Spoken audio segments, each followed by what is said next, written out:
Okay, hi everyone. It's good to see you. Welcome to our third open house of the season.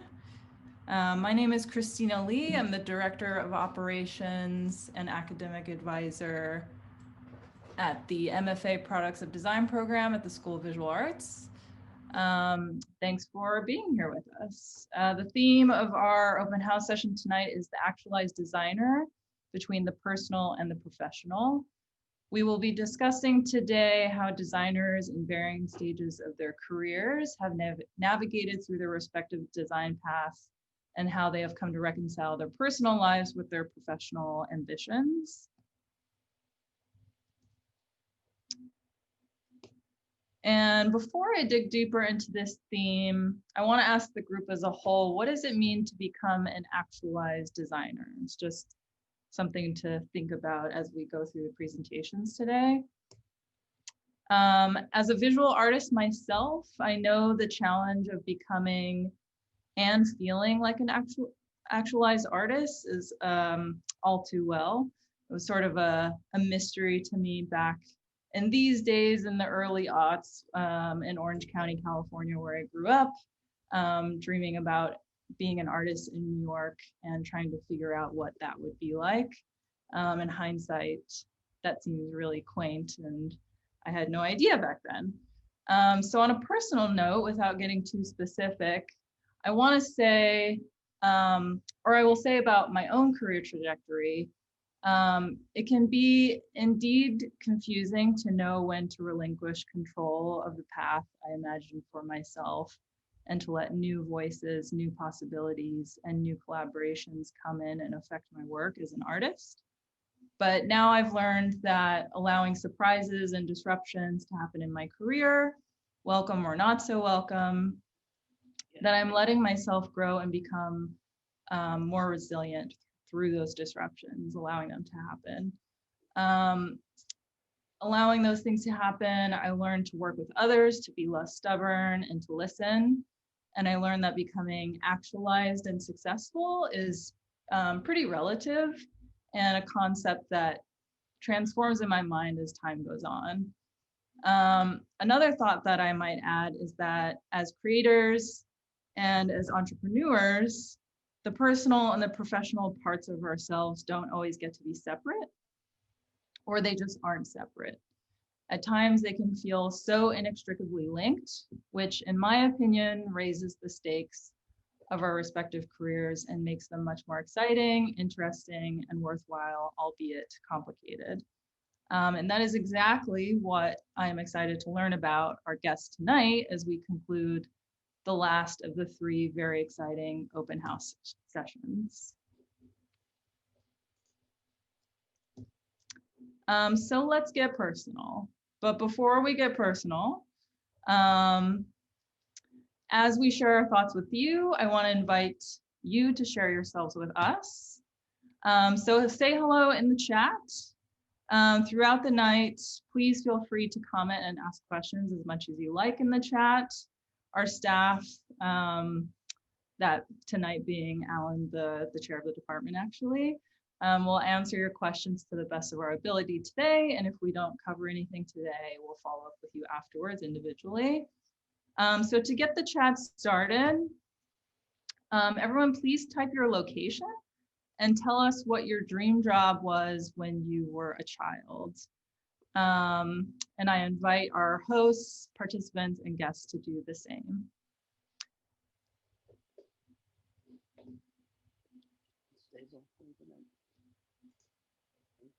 So we'll let those come in.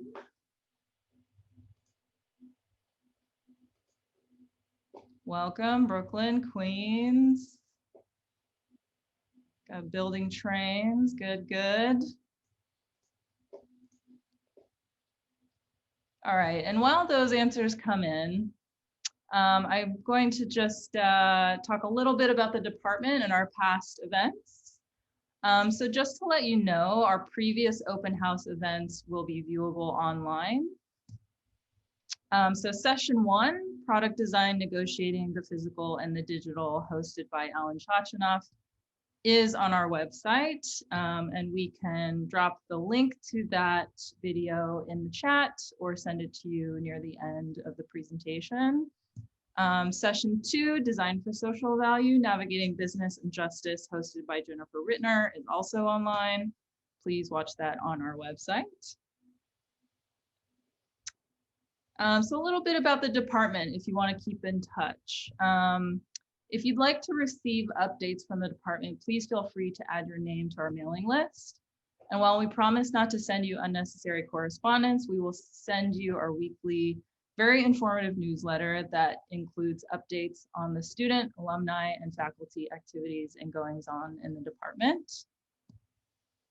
If you visit our website at productsofdesign.sva.edu, you can learn more about the program.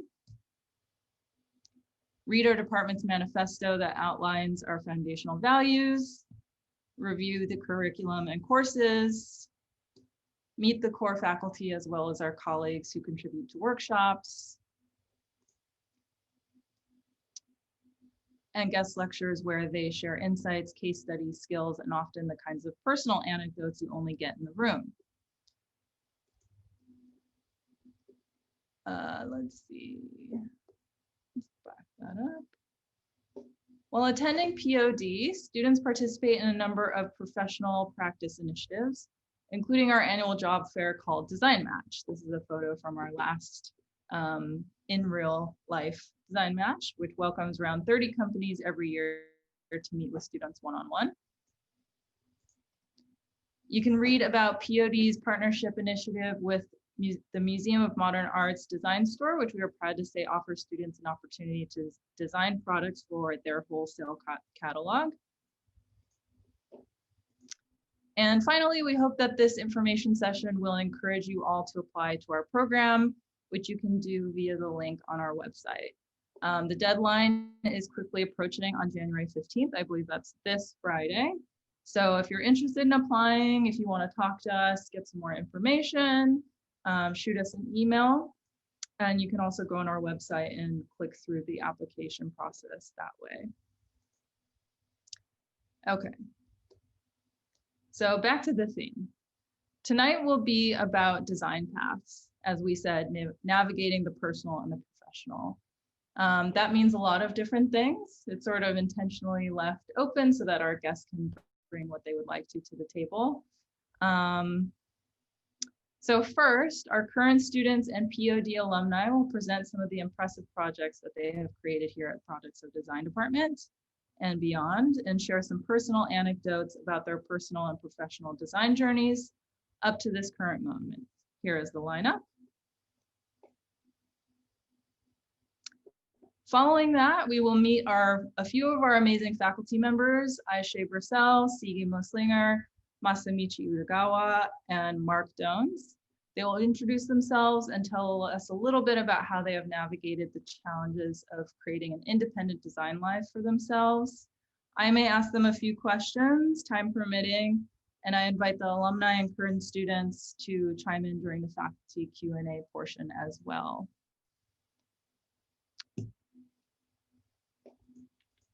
And finally, I want to encourage everyone to attend the rally after party. So we have a social gathering outside of Zoom on a platform called Rally. We will send you a link to the rally after party in the chat. Be sure to copy and paste the rally link into a separate window using Chrome. No password is required. You simply need to create a username.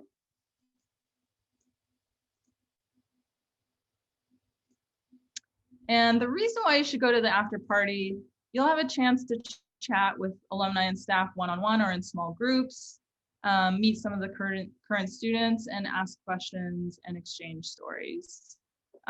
This is a great way to just kind of have a sideline conversation and to get to know us in the department a little bit better. And we know it'll be after a 90-minute presentation, but we promise it'll be super fun. We've done it for the last 2 open houses and it was a really great time. So in the meantime, please queue up your questions for our students and alumni and faculty. At any point, you can ask a question in the chat. Thank you all for being here. So let's get started with our first POD student presentation by the amazing Anne Keating.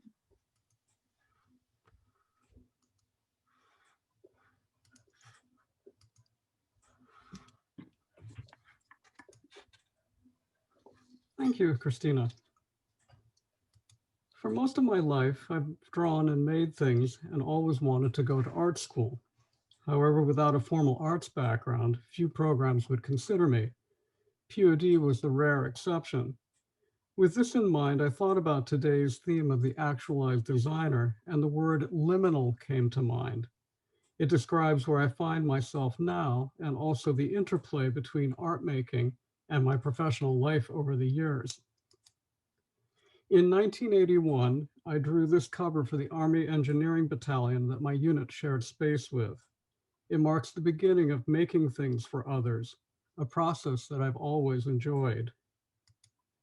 In 1983, I met Kate Millet, who wrote the feminist classic Sexual Politics. She was transforming a farm into an artist colony for women and looking for help clearing land and building studios. At the farm, I learned how to use tools and design and build structures. I spent many summers at the farm, and the cultural significance of this space for artists led me to apply to a PhD program in American Studies. I worked for a year while fulfilling requirements for a scholarship and met Doc, a technical illustrator at Jan's, a graphics agency. Doc taught me how to ink and use an airbrush and helped me get a job at Jan's. Shortly after, Jan's purchased computers and I started inking boxes on computer printouts.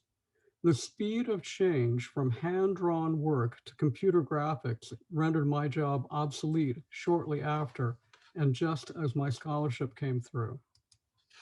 While I enjoyed technical art, I wasn't going to make a living at it, though I did continually get asked to make things, like this sign for my department and floor plan for a professor's book. After completing my PhD, I began a career in higher education, but this took an unexpected turn. While too late for technical art, I was just in time for the World Wide Web. In 1993, a friend of mine who ran a bulletin board service showed me the first web browser the night it was released. I was adjuncting at NYU and began using the web in teaching, and that led to the publication of The Wired Professor.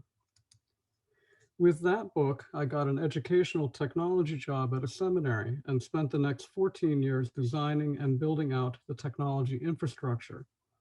In 2008, I began taking continuing ed courses at SVA.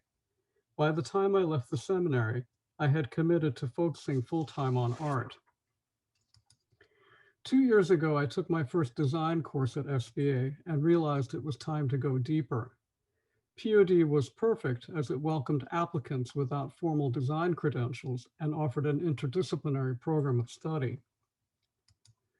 Getting into POD was just the first step. The first semester was filled with learning new things. Here are some highlights from one of my courses. The first assignment was to generate 100 Post-its in a week. Around Post-it 50, I was drained. But then my drawings became more confident, and by Post-it 85, I had an idea for a bag. The following week, I built a prototype for a bag that could hold keys, phone, and wallet close to the body and away from muggers. The week after, I refined the bag and added a quick release system modeled on one used in parachutes. Then came the challenge of creating a business plan with randomly selected fictional partners. I got Guinness beer. How was I going to match up a theft-deterring bag with a British brewing company? The collaboration with Guinness led to the idea for Safe Pub, a network of pub owners, taxi drivers, and law enforcement dedicated to ensuring that women could have a safe night out. Soon after, we were given the challenge of developing apps for our business partnerships. How did one design an app? What kind of app would address a safe night out? And how to reflect the partnership with Guinness? Was I going to get any sleep in the next week? The Safe Pub app I drafted is both a directory and includes safety features running in the background that show the closest locations of pubs, cab drivers, and local law enforcement. Additional features confirm that the cab is in fact the vehicle that has been hailed. After this modeling, it was time to complete the prototype in Adobe XD and videotape a tour of the SafePub app. As a whole, this project is a demonstration of how POD pushes us as students to do new and interesting work, all while scrambling to learn design principles and new technologies. When Alan assigned us to do 100 post-its in the Affirming Artifacts course, never in my wildest imagination would I have expected to land here. Thank you. Now I have the pleasure of introducing one of our second-year students, Bethany, who will present next.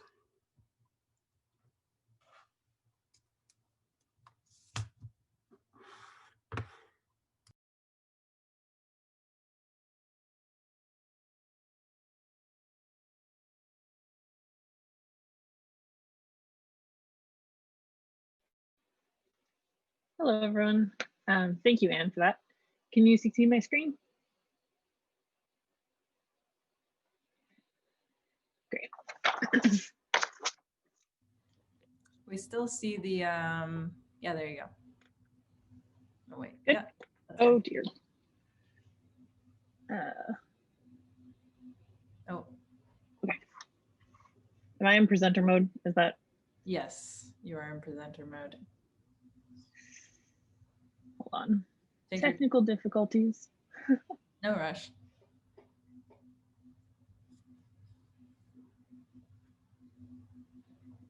And that was the first time I had seen that bag, and I think we have a couple of fans.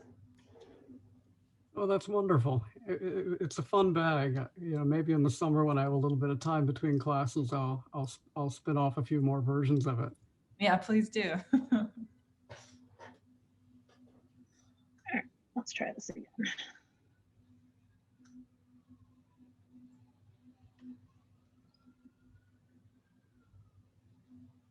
All right, now can you see it?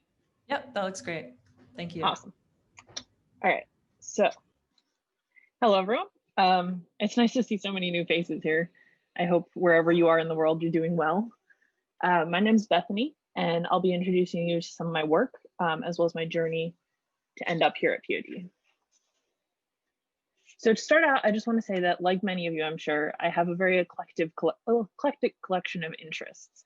And actually, I'd love it if you would all type in the chat one really crazy or unique interest that you have. I'll give you just a second to do that.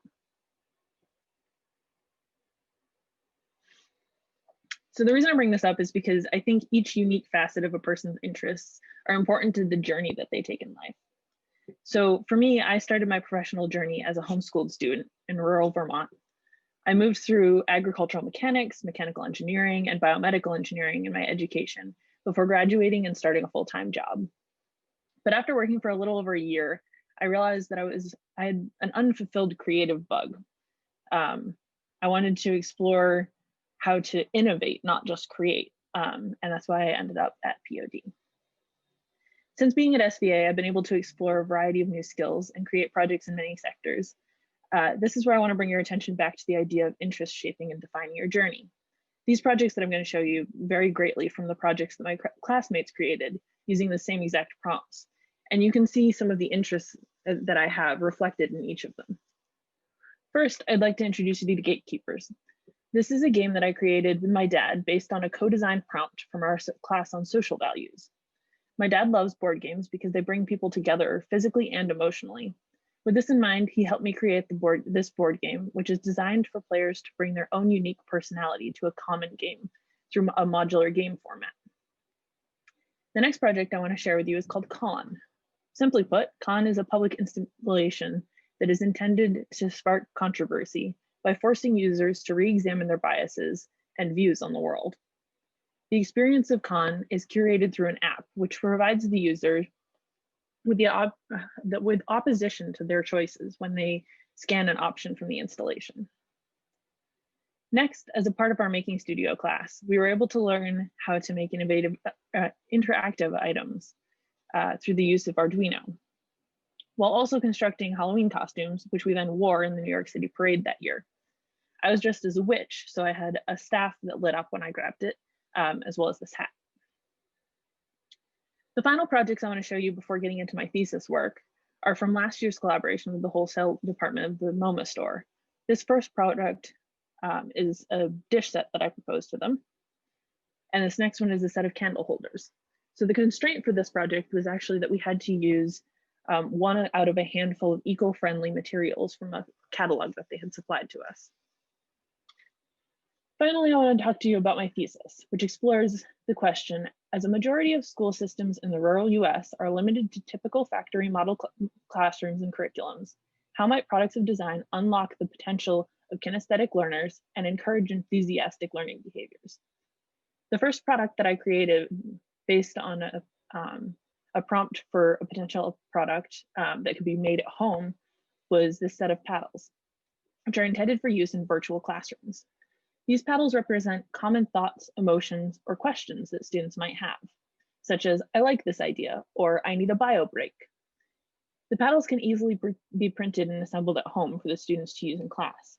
So it makes it a very simple process that the teachers can use rather than having to figure out how to reach people at their homes. Next, I started a service around my thesis topic called Prentice. The idea behind Prentice is that it's a learning in a bag style kit to encourage learning outside of the classroom. Prentice keeps students engaged through the use of an app. The app becomes the student's portal to adventure and encourages learning through semi-structured and gamified adventures in the world.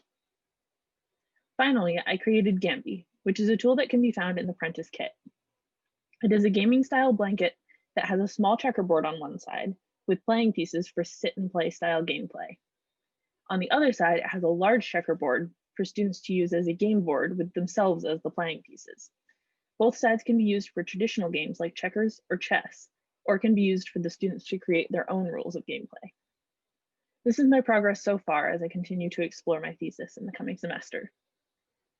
So next, I'd like to introduce you to one of POD's alumni from the graduating class of 2016, Adam Fujita.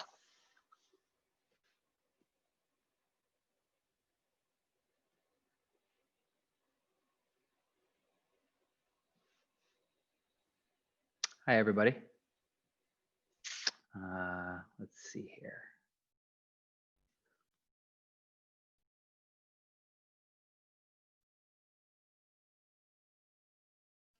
I can go full screen. I know how to do this. You guys are seeing all my slides, right? Yes, we see them all now.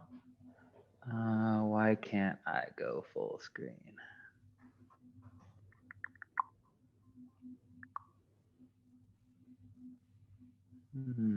There we go. So thank you. I am Adam Fujita. Really, really happy to be here and excited to share some of my work with you guys. In the first year at POD, I took a class taught by Rob Walker called Point of View. And to the best of my memory, Rob told me one day, find something to give a damn about and go make stuff. One of the things that I made was this sticker set. It was called the Paradox sticker set. At that time, fast fashion was a topic of a lot of people's discussions, the issues with fast fashion, environmentally and professionally. The Rana Plaza disaster had happened a year or two before, where it killed almost 1,139 workers were crushed by a building, and all of these big businesses, including H&M and Mango, had yet to pay their fair share of the medical bills and of the settlements. And so I designed this sticker kit where you could put this unethical business practice sticker on the front of these stores. In this case, it was right next to this Business Integrity Commission certificate on the front of H&M. Kind of a protest was a really fun project. It was in Emily Baltz's class, Design Delight, which is actually, it was a course and she was a faculty member that when I researched POD, I was really excited to work with. in this class, we were designing an experience. And what I wanted to do was to create a celebration of undocumented people in our community, and did it through the typology of a birthday party, where we went to Union Square and put on this performance of a birthday party. We had all these large boxes. When you open them, there would be a balloon inside with a card, and you could write a message of compassion or some sort of supportive message to any member of the New York City undocumented community, and then you would let the balloon fly. During thesis year, we had a bunch of design sprints, including this one, which was to design a campaign. So I designed this IB New York campaign as a way of highlighting and recognizing contributions to New York City made by the immigrant population here. With an emphasis on that when you build New York, that you're actually bridging New York together and you become New York. And so, you know, I had always hoped that community support and kindness would be part of the ethos of my work at POD. And I had also hoped that I would take that into my career outside of school, which, you know, right out of school, I landed a pretty dreamy job with a .org, the kind of .org that everybody that goes to POD wants to work for. It was wonderful, and it still wasn't right. It wasn't enough. I had a 2-year-old daughter right when I graduated school, and I had been away from her for a lot during the 2 years at POD, and I was looking down the barrel of, you know, 50 to 60 hours a week at the studio at this .org. And it just didn't sit right with me. So I took a chance. You know, I spoke with my wife and I said, I think I should go back to doing something that I did before POD, but now taking all of the training that I got throughout the program at SVA, and that was spray painting things. It was right around the time of the election in 2016. People were very charged. And so I started making work on the streets of New York, and slowly but surely client work came. This is a project I got to do with the Brooklyn Nets. This is a mural I got to paint for the Tony Hawk Foundation. This is a project with Square I got to do in Pittsburgh that was sort of, it was celebrating entrepreneurs in the Pittsburgh area. This is a mural, it's actually of my wife. She helped me find POD, so I thought I'd slip her into my presentation. Painted this for Rag and Bone in Soho. This is a project I got to do with a friend in Los Angeles for Freeform and for Disney. And along the way, I was really lucky to be spotted by Monster Energy, and I'm currently now on my 3rd year as a sponsored artist with Monster Energy. In a normal year, I'd fly around the country and the world with Monster painting at music festivals, which didn't happen as much in 2020, but it should pick up. Got to do a bunch of different brand collaborations with them. It's a real blessing to be supported by them. And because of Monster, the reach of my work has grown. A group in El Paso found me through Monster Energy's site and brought me down there right after the Walmart shooting that happened down in El Paso. They flew me down and I got to do this mural for the city. And then when COVID hit New York City, we all had to pivot and we all had to get really creative and be flexible. A lot of my work moved into the sculptural. I did a lot of works on paper, including I had a solo show in April of last year. And I've just been moving into more print work and just creating as much work as I can. There were a lot of great projects throughout 2020, even through lockdown. I wanted to share this one with you. It was a project I got to do with Indie Walls. It's a project called #Give a Sign. A bunch of different artists were selected to create a mural and a print that would be displayed in front of hospitals in New York City. So this mural was printed and displayed in front of the Maimonides Hospital in Borough Park, Brooklyn.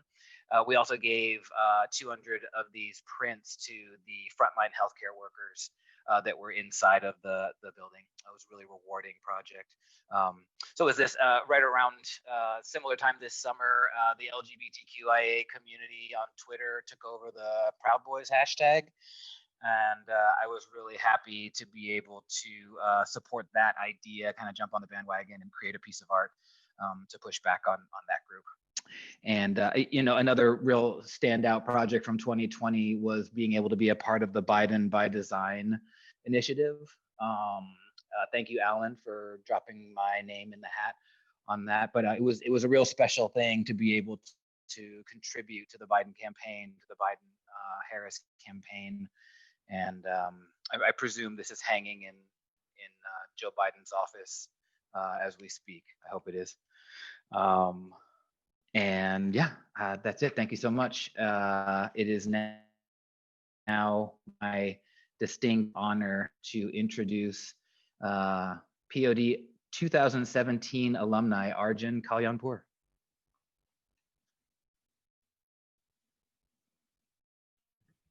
Thanks, Adam. I am getting the share up.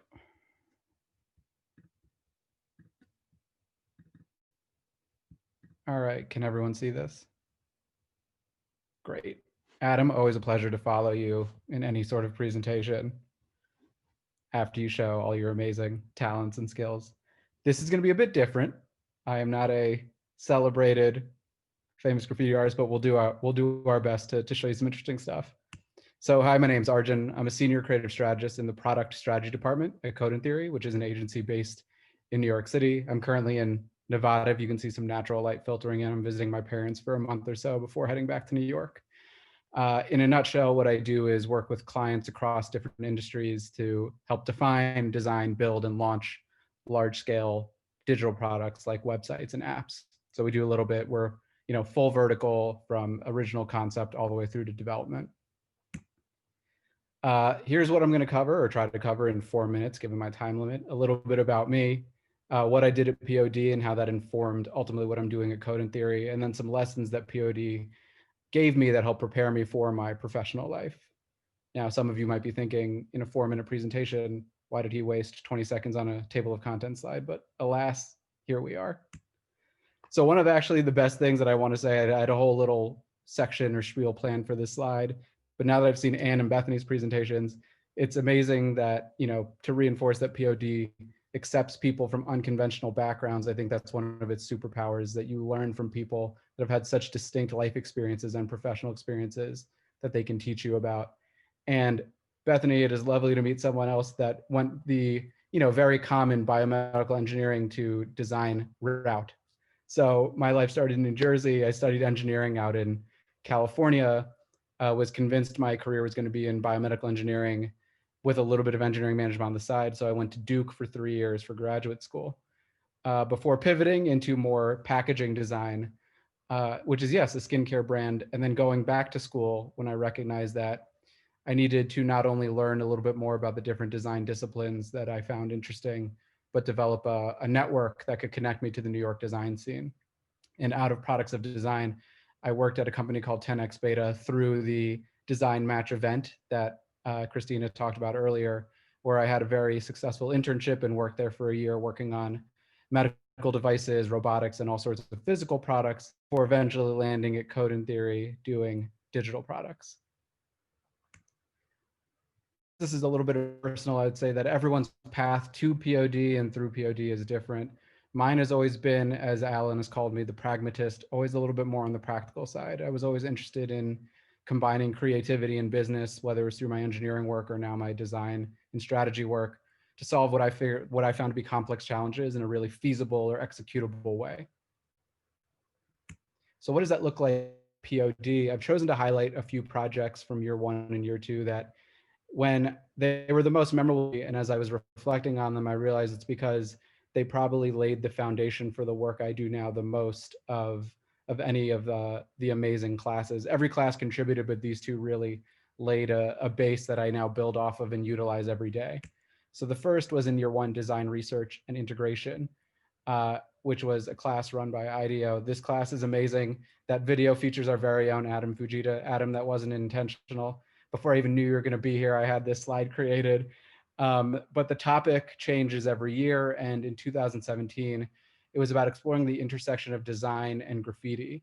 And so where I really learned and what I really got from this class was how you take a variety of research inputs, whether it's reading articles, reading news, reading trend reports, interviewing people, understanding who the people are in the first place, your different stakeholders, whether it's, in graffiti, it's police, it's businesses, it's, artist forums, it's the artists themselves, it's the media and how they represent graffiti. How do you take a variety of inputs and start to recognize common themes or common challenges that you think can be solved, and how do you develop solutions that can solve them? And so my group, which focused on the relationship of artists, between artists and authority, developed these three distinct sort of solutions. One, which we called designing for scale, which we created that tool that Adam's using called a pantograph, which is how do you get artists to translate large scale works to smaller saleable goods. The street artist guide to copywriting. How do you get them to protect their work and understand that they do have rights, that graffiti is not necessarily and it certainly isn't the sort of illegal work that it's made out to be. And then how do you help them connect and professionally grow? And so that app is actually, if you can imagine, like an Instagram/LinkedIn with a specific focus on graffiti artists. How do you connect them to brands? Which, Adam, we should probably reconnect about this now that you have now that it's been a few years and now you're a sponsored artist by Monster. Would love to hear how your opinion of these might have changed since. And then every year there's a big readout at the end, what my class chose to do, because as much as the discipline and the network that you build at POD is great, it's really the people that you are there with and that you go through these 2 years with that is the true treasure. We held a gallery show in Chelsea. We invited past years, prospective students, faculty, people that just wanted to walk in off the street and got to present our work. And it was one of the most memorable highlights from that year and honestly my design career. Year 2, product branding and experience. So again, with my work, if a lot of my work is strategy and then execution, design research taught me how to do research and develop solutions to problems. Product branding and experience really taught me how do you execute on those in a way that feels holistic across these different touch points. It's, the world we live in is getting more and more integrated. And so this class was great because we were able to pick a theme of our choosing and really just dive into it, do research, figure out what kind of products could be developed for this up and coming space, and then how that would be represented across physical touch points, digital touch points, experiences. And so you start to learn the language of all these different disciplines and all these different sort of outputs of design in a way that you're not necessarily becoming an expert in any one of them unless you choose to be, but it lets you speak that language throughout your design career. And then thesis, bringing it all together. So, and applying it to a topic you get a year to dedicate yourself to and be passionate about. Mine was about exploring the idea that time is a construct of really human beings, and that there's so much to be learned about how people can connect through time and experience in physical spaces. POD being the best example. I don't know Anne or Bethany personally, but when we do eventually go back to the studio space, there's going to be a lot of connections and a lot of history there that is going to tie us together forever. And so again, how do you, building off, the brand work, product experience, and brand, how do you relate your thesis? How do you distill a year's worth of research into some very interesting experiences?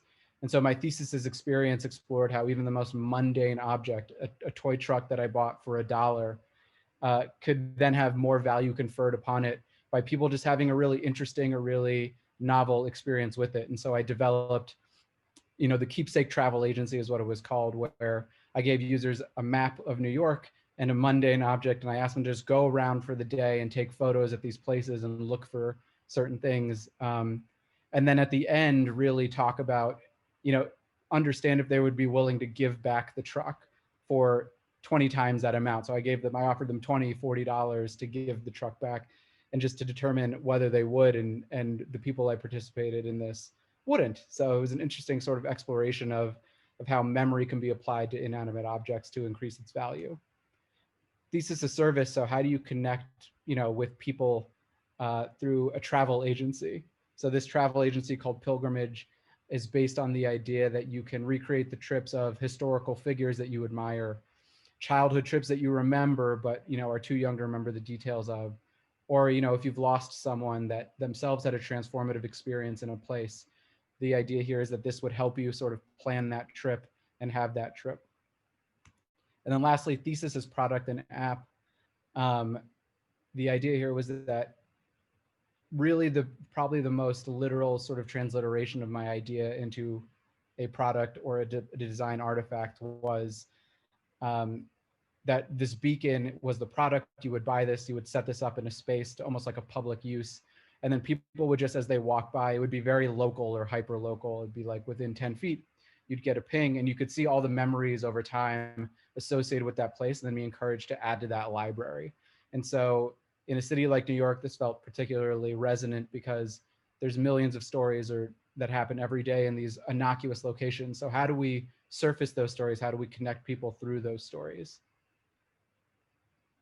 And so coming out of POD, I worked for a year and I took, this knowledge not only about me finding my own way and my own point of view as a designer, but very much the discipline skills. And now I apply them at Code and Theory. And Code and Theory, the following slides are very much the slides we show to new businesses.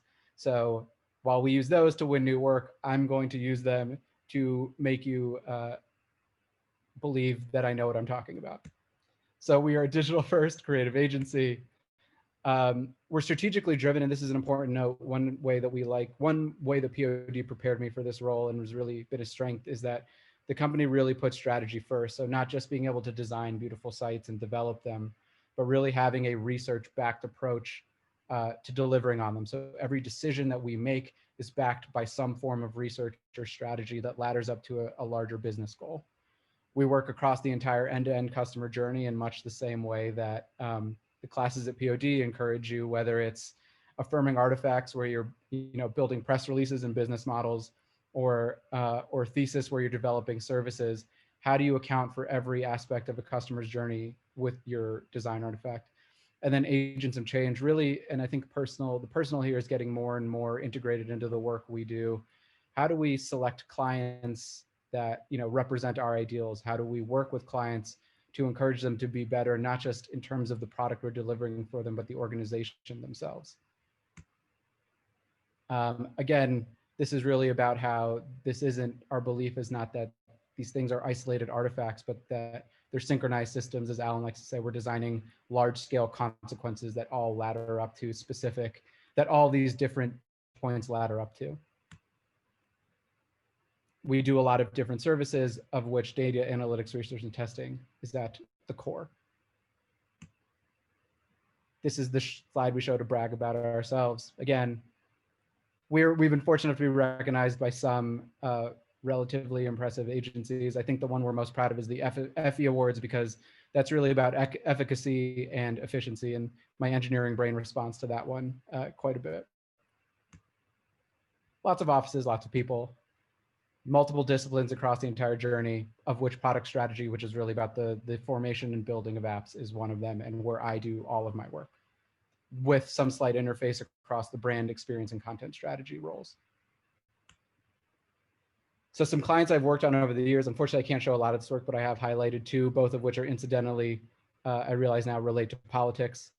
But Theodore Roosevelt Presidential Library. So there are very few actual presidential libraries in existence, I think just a handful.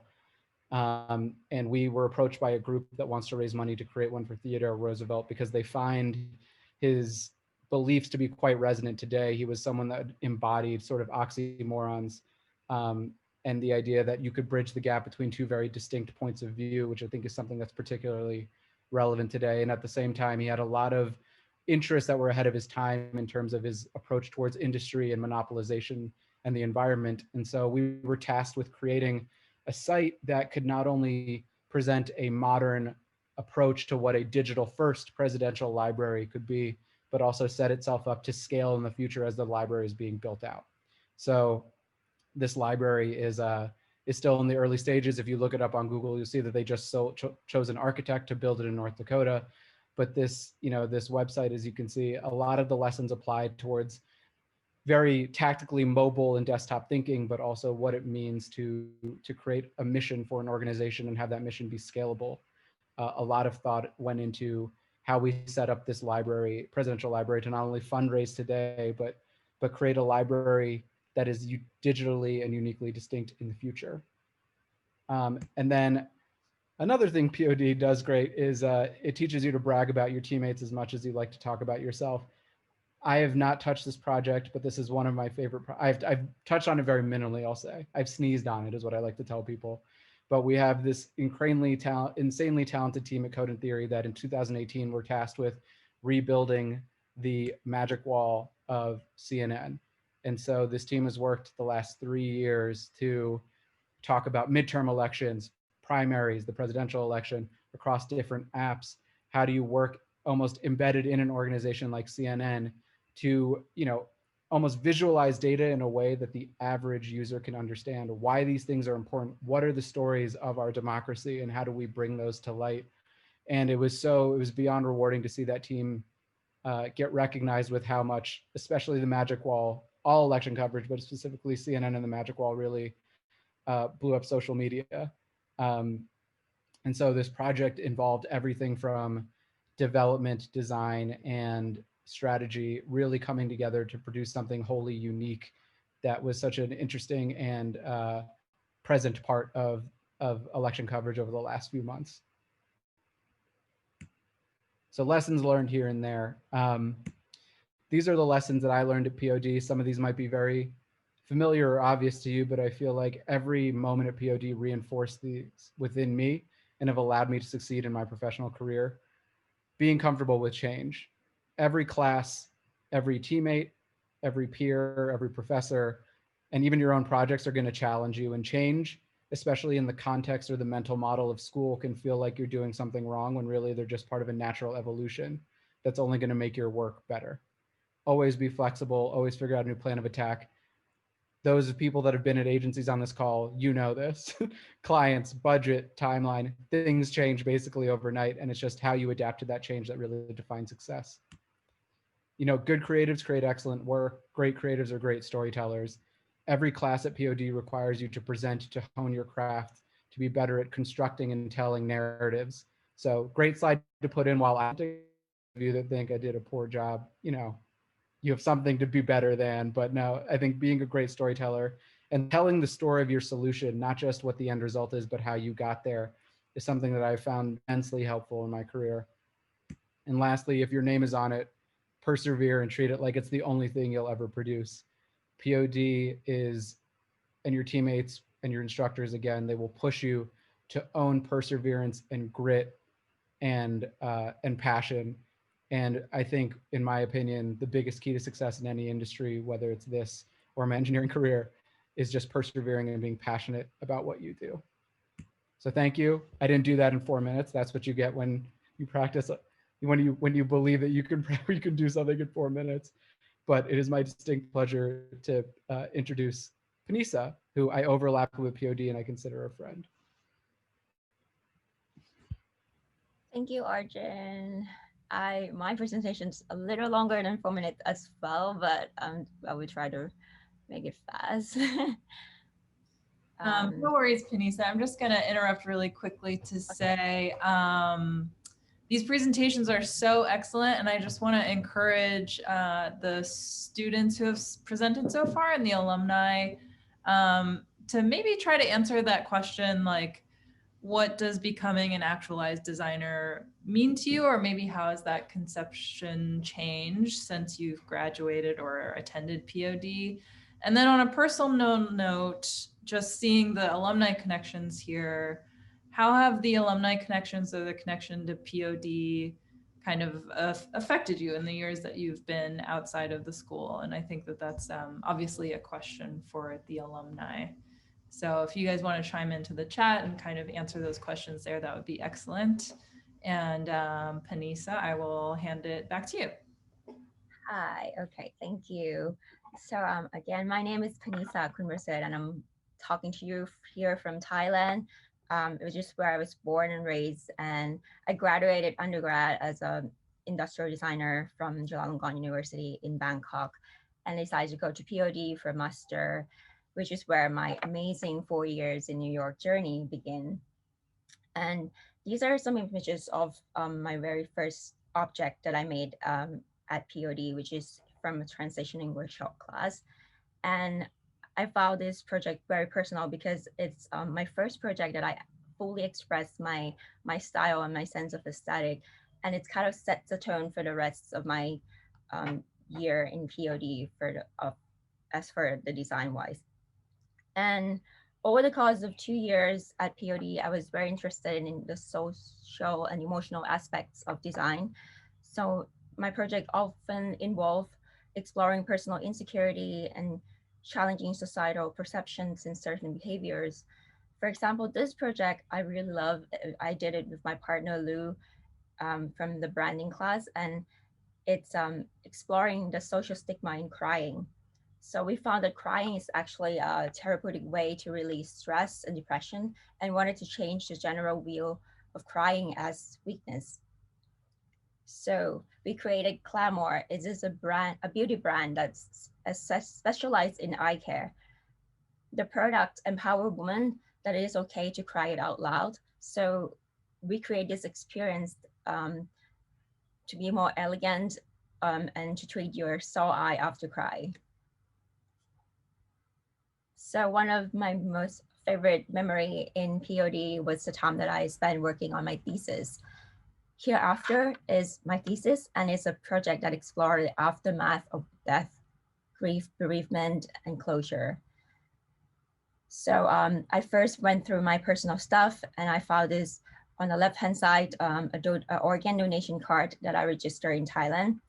So I reached out to an organ donation center in New York called Live On, and discovered that donors' family care is the most important job. So the right-hand side is a prototype of a set of stationery that glorify the bereavement experience.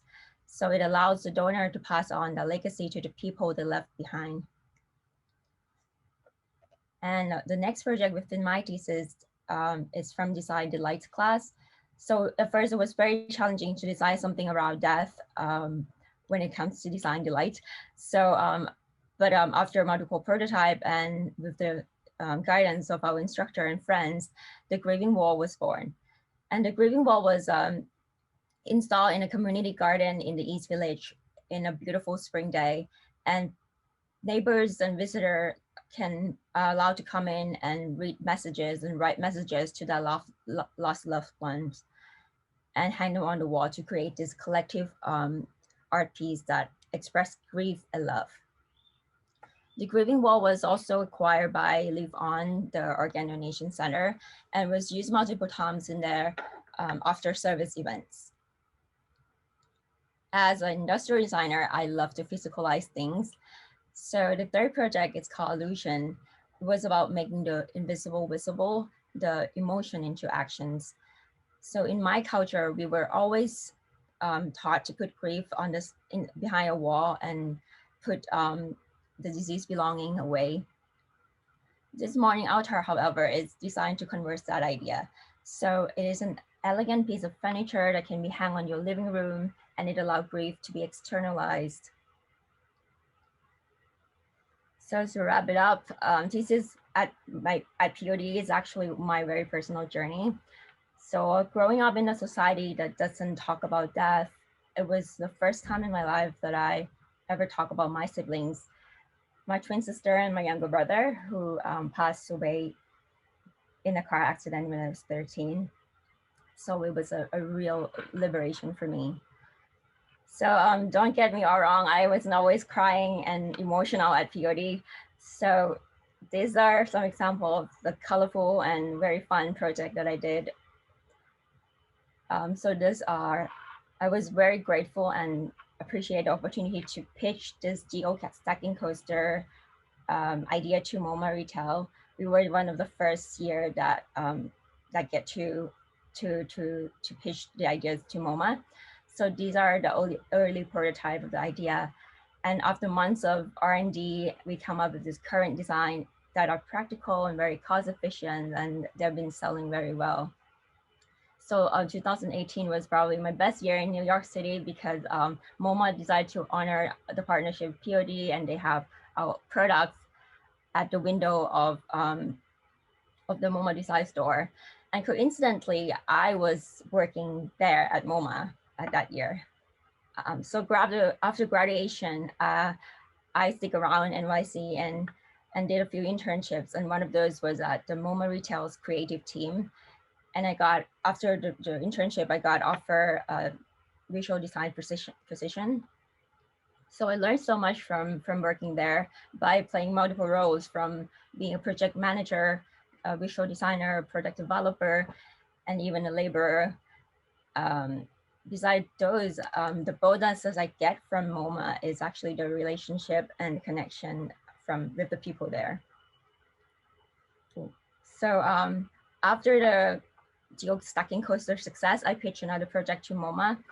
And these are some ideas for jewelry container that are made out of wood. Again, we did a bunch of variation material and sizes, and finally land on this honeycomb stacking jewelry boxes that are now also available online and in store at MoMA. So the third and the latest project that I did with MoMA, hopefully not the last, are these game sets. This is again the result of the connection that I built through working with the buyers. And after I came back from Thailand to help my family business in wooden toy, the MoMA buyer reached out to me that they wanted to visit our booth in Nuremberg Toy Fair. And they picked out this game set that I designed for our 2019 catalog. And it really helped us with our factory during the COVID time when everyone else was slowing down. We were like on fire producing 6,000 game sets for MoMA. So yeah, I really appreciate that. And this is my job right now. So Reuben Toy is a company that my dad found when I was born in 1990. And even though my main job is, it's actually a creative director and I lead the design team, I started to be more involved in the business side and the management side, especially now that we have COVID and we have to rethink the marketing strategy and everything. And here are the example of our items at the Nuremberg Toy Fair last 2 years, I mean. So in addition to carrying on my family business, I have created another platform that will fulfill my own passion. Panisa Object, it's a brand that's offer women accessory and home decor. And all items are made in the wooden toy factory as well. And this is a bag, by the way. So these are some of the display design that I did for a mall pop-up. It's mostly my items are available in select store and malls in Thailand. And last year we take things to the next level by going to Maison and Objet in Paris and receive great feedback from that. And these are some images of my latest design that will be launched this year, and you guys are the first to see. So this collection really about exploring and reinterpreting in primitive arts, craftsmanship, architecture, runes, and nature, and make it into functional items. So I would like to just like finish things with something personal. Coming back to Thailand this time, I found the courage to reconnect with my past and my memory. This picture was taken around when I was around 10 years old in my grandparents' hometown called Sichuan in the southern part of Thailand. And this is me and my twin sister and my younger brother in the back. And it was actually the city where the accident happened. And so after the accident, the beach house was abandoned for almost 15 years. So last year I took the courage and decided to went back and renovated the house. And from then I came down here every month and to like spend some solitude time at the house. And I kind of rediscovered the charm of the city and started to have connection with people there. And I finally find peace. And then also I feel like I'm starting a new chapter in Sichuan, like my own chapter without my siblings. So thank you. And so now I think I have to pass on to the next speaker, which is my friend, Souvik. Thanks, Panisa. Yeah, thank you, Panisa. That's like Arjun said about Adam before him, that's going to be a really tough presentation to follow, but I'll do my best. So I came to POD, graduated in the class of 2016, and prior to that, I was working as a trader on Wall Street at JP Chase. And as you can imagine, the hours in Wall Street tend to be pretty long. And so I found myself thinking this question quite a lot during my time there. Should I be spending most of my waking life doing this, working in finance? And basically, as I was doing research about what else I could do, at the time, there were lots of articles and kind of retrospectives written about the iPhone and just how much this device had impacted kind of the course of human history and how people, especially in developing countries, were more likely to access the internet using a mobile phone than they were using a computer. And so I came to the conclusion that, you know, design is a tool and a skill that could really help to improve people's lives. And my next thought was, can I learn how to do that? So I kind of cobbled together a portfolio that I formed by literally like going back to middle school and taking select art projects, taking classes while I was working, you know, a 60-hour-a-week job, and submitted that application to a bunch of different schools, not really expecting to get into anywhere. But fortunately, got into products of design. I visited the studio and Alan took me around and introduced me to students, and he is a very effective salesperson. So I ended up matriculating to the program. And while I was there, I got to work on a bunch of different really interesting projects. A couple of other folks mentioned their affirming artifacts projects. At the time, Alan asked us to redesign something that we had thrown out. So I created a compulsory voting system that was powered through text after throwing out a milkshake container. In design research, I and a group of friends and classmates designed a credit system that allowed people to donate unused points to people who are making minimum wage or needed financial assistance as a way to make donations that weren't necessarily a dollar amount. And in product brand and experience, I designed a kit for denim heads to take care of and display their denim with a group of friends. But while all of this was happening and while I was kind of diving into all of these different projects, in the background, I was thinking about a really close friend, my girlfriend's sister actually, who sustained a spinal cord injury in a car accident 2 weeks before I started at Products of Design. And those 2 weeks were really spent in the hospital with Karina, with their family, as we struggled to cope with her new reality as someone who is living with spinal cord injury.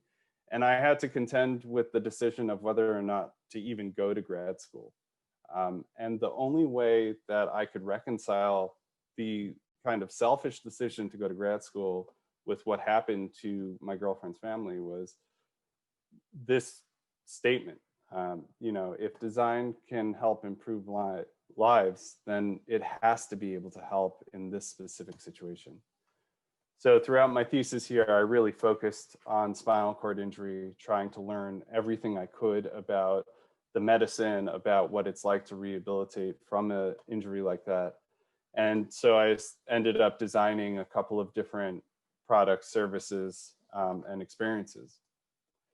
My design experience was a restorative yoga session that played people's reflections on what paralysis actually physically feels like during the yoga session as a way to engender like a physical form of empathy with someone who has paralysis. I designed an app called Journey that connects people to other folks who have spinal cord injuries of a similar level and type so that they can go through the rehabilitation journey together. I designed a service called Test Drive that allows people to essentially lease their used wheelchairs out to people who have new spinal cord injuries so that those individuals don't have to use their precious insurance money which covers a new wheelchair every 5 years on a poorly fitting wheelchair. And I also spent that year really becoming intimately familiar with products like this, which are urinary catheters. And I learned that people with spinal cord injuries have to use a new one of these every single time they go to the bathroom. But insurance doesn't always cover that. So a lot of people end up reusing their catheters, and that gives them urinary tract infections. So I designed a product that I called Clean Cath, which would allow someone to portably and safely reuse their catheters by sterilizing the catheter between uses.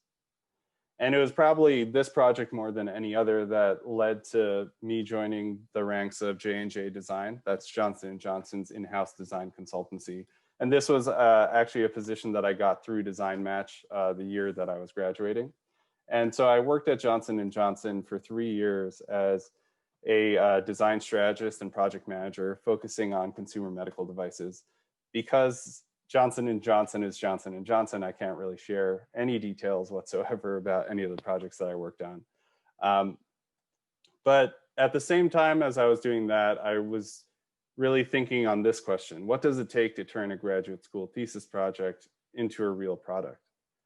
Fortunately, SVA has the ground floor incubator, which is designed to help recent alums take their thesis work and really build businesses out of them. So I took a crash course in entrepreneurship while I was at J&J. And then I eventually left J&J to start my own company, CathBuddy. And, since founding the company in 2018, we've raised just over $1 million of financing and $500,000 of non-dilutive funding from the National Science Foundation and National Institute of Disability. I'm now in charge of a team, which is kind of scary. So I'm working with 4 people. They're all part-time right now, but they'll be joining soon when we raise our Series A. And as for that question of what does it take to turn a graduate school thesis project into a real product? Well, I'm still trying to figure out the answer to that question, but learning a lot as I go along. Thanks.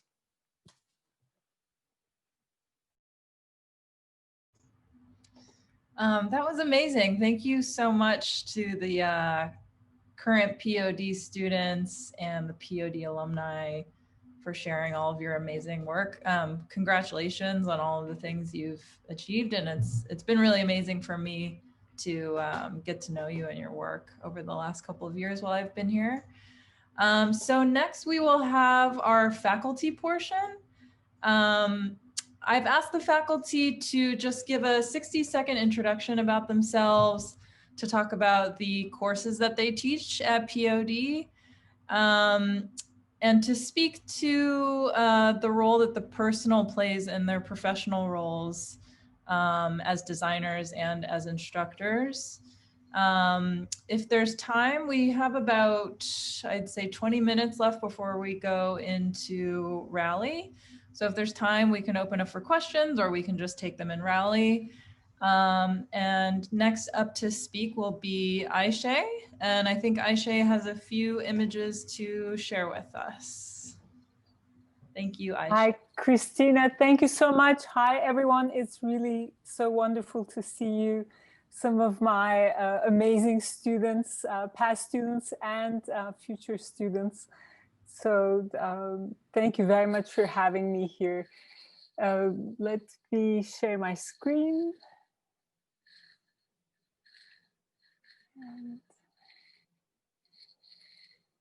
go to, all right. Can you see that beating heart? Great, so that's my heart beating with excitement at being here together with you and also being part of the POD family. I've been part of the faculty from the beginning. I think that was 8 years ago, is that so? And what I wanted to start with, in these times of uncertainty, that the path from uncertainty to certainty actually goes through creativity. So POD is a great harbor to come to make sense of all the challenges that are going through our life, and really look at the world through the lens of creativity.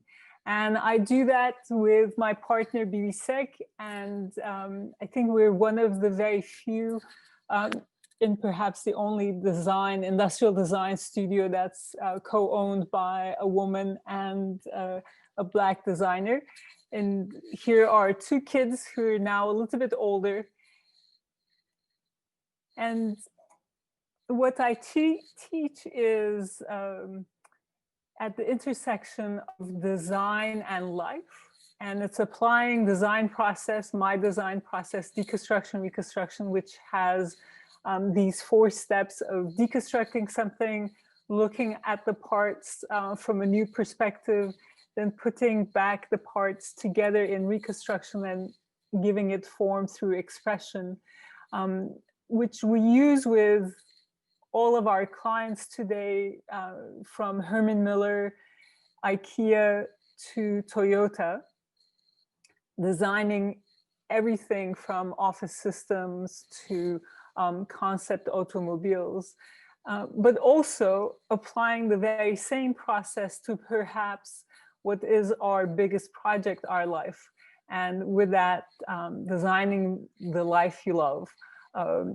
Design the Life You Love is my book, but it's also the foundation for what I teach at POD, and gives you an idea of how unique POD is, because it's not just about products and industry, but that products of design could be your own life. And actually, the last couple of years, I have been teaching Design the Designer's Life You Love, to really get our students to think about designing an original life for themselves. And Design the Life You Love has been translated to 5 languages, and thousands of people across the globe, from 13 to 90 have practiced it. But what's unique about our students at POD practicing designing their life is that they get to then, from that design of their own life, they get to design a product and an app that supports that product. So they take it one step further than everyone else. And that's what gives me great excitement. And yeah, so I think maybe that was my 60 seconds. Thank you. Thank you so much, Ayse. That was beautiful. Thank you for showing us all of your work. Pleasure. Thank you. Well, next we will have Sigi Moeslinger and Masamichi Udagawa. Hello. Hi, everyone. And good to see you. All the faces and the new faces. And thanks for having us here. We have a design studio in New York City for 24 years now. We do a variety of things from public design. We have done a lot of work for New York City subway system and other systems in other different cities. And yeah, nice thing is if you are in New York, or if you come to New York, it's actually hard not to use what we have designed, because it is very much spread out in the city. And together, I mean, on the side of public design, we've done quite a bit of office furniture, consumer stuff, medical equipment, sort of a jack of all trade in a way. But at POD, we teach a class titled Intervention, Interaction. Primarily, it's about design process. It's a 5-week, or rather 5-session workshop, going through step-by-step process from conceptualization to visualization and presentation. And we really want the students to think about a problem through the eyes of the user, because in the end, it is about people, and people have all their own rationale sometimes. So trying to get into the mind of the people who are supposed to use your things is difficult, but really crucial to make a connection. And the larger theme of our course is to use design as a way to steer and guide people and change their behavior, and ideally change the behavior for the better. Yeah. That's that. Great, thank you guys so much. It's great to see you, and I'm really excited about your class this year, and I'll think about you as I move through the subway tunnels of New York. Keep you in mind. Thank you so much. And last but not least, we have the amazing Marc Dones, who is with us today. Marc, if you can say hello and give us a little introduction about your course and about your professional life. Sure. Hey everybody, my name is Marc Dones. I am a psychiatric anthropologist by training, and so I'm a little bit different than a lot of other folks on the faculty. Oh, I use they and theirs pronouns, I forgot to say that. So my practice is in systems and policy, and so I design public systems, principally through the mechanisms of legislation and governance. My class, anyone who's taken it, Bethany, I'm looking at you, Bethany, can attest that it's probably the most reading that you'll do.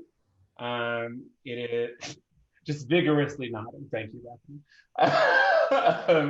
It is also probably reading that is substantially different from the reading that you might encounter elsewhere in POD.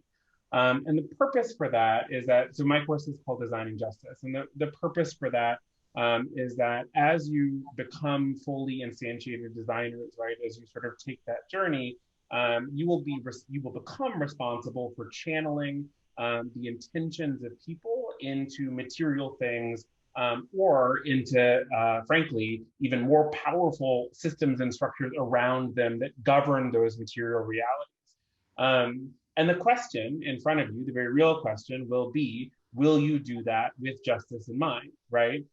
Understanding that to do something with justice in mind is actually to run counter to the prevailing discourses and sort of dominant flows in our systems design today.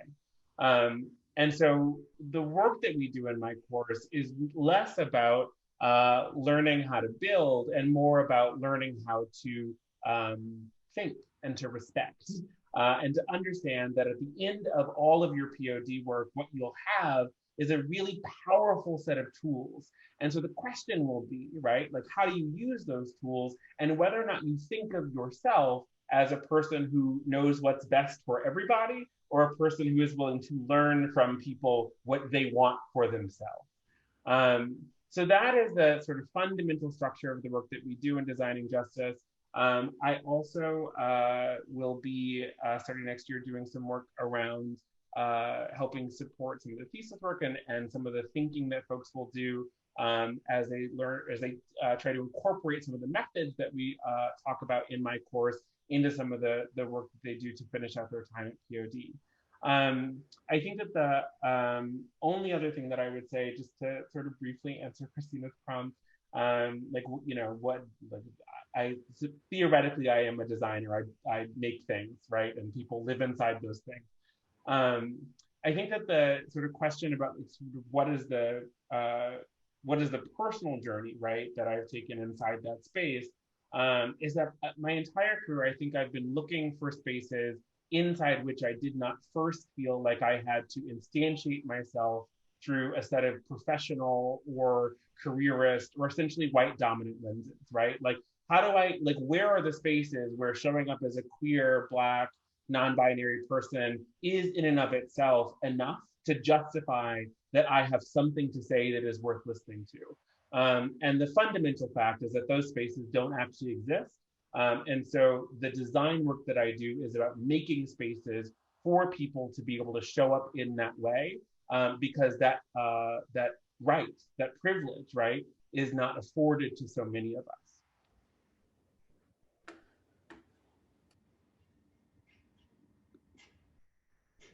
That's it.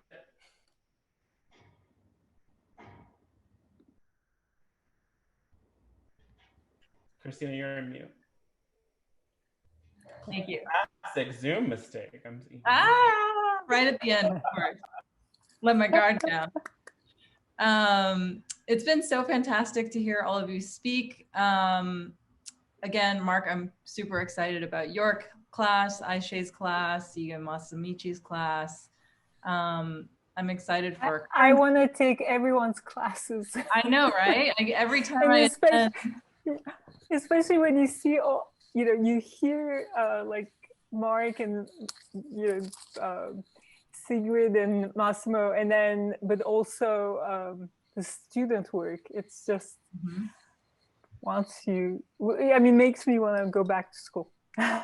Yeah, absolutely. It's super inspiring. And I'm just, I'm so inspired by all of you, just the ability to, at POD, we really encourage people to take on these very personal and meaningful, like high stakes projects. And I think it was it Arjun or, no, it was Adam who said earlier about, I think it was Rob Walker said, make something you give a damn about is very general, but very like perfect and motivating advice. And it's been a pleasure to see all the work that's come out of this department. Let's see. So now we will scoot on over to Rally. Let's see, one second here. So we will drop the Rally link into the chat, and I want to encourage everybody to hop on over there and just engage in a conversation. I'll be there, some of the alumni will be there, so copy the link right now that we've dropped in the chat. You're going to need to put it into a Chrome browser, and we will see you there in a second. I will hang out for just a minute in case anyone needs to come back and has a question. But otherwise, we will see you there. Thank you so much for everyone who has participated and attended over these 3 sessions. Take care and have a good night. Thank you. Thanks, Kristina.